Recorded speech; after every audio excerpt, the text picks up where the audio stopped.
on, everybody? This is Jake. I'm doing another gear review. It's been a long time since I've done a gear review. What I want to talk about today is the original vintage MXR Dyna Comp from the 70s. And I don't want to do a full dive into this pedal today because there's so many other videos on YouTube. So really what I want to do is just kind of a brief summary of the pedal, and then we'll do some comparisons on vintage MXR Dyna Comps. So before we talk about the pedal, I'd like to touch on some brief history of MXR. MXR was a company founded by Keith Barr and Terry Sherwood in 1972 in Rochester, New York.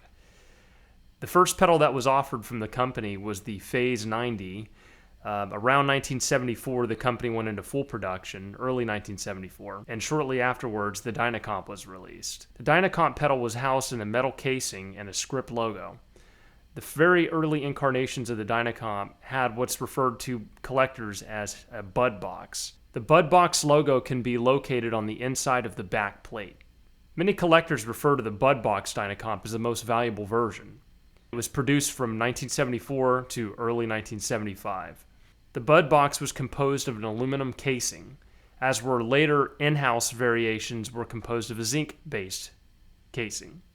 I personally find the pedals to be only slightly lighter than the later variations of MXR pedals. One key internal component in the early variations of this pedal is the RCA voltage control amplifier, referred to as the CA3080.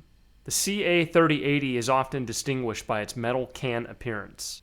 Many collectors have stated this is what makes the early version better. Some early block logos still have the CA3080 compressor. An early MXR pedal can be identified by the pot code found inside the pedal. The pot will have a series of numbers, usually a 137 to indicate it was manufactured by CTS. The remaining numbers would identify the year and the week of the year. A serial number sticker placed on the inside of the pedal can also identify what general year the pedal was manufactured in.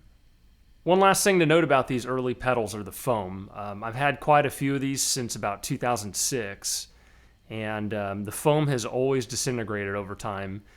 If you're a pure collector, I respect wanting to keep the foam. I've always removed the foam or replaced the foam just to ensure continued functionality of the pedal.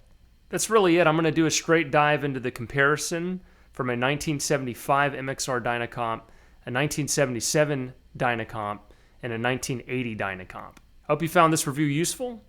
It was mainly put together in mind with anyone who's looking to purchase a vintage MXR Dyna Comp. Thank you.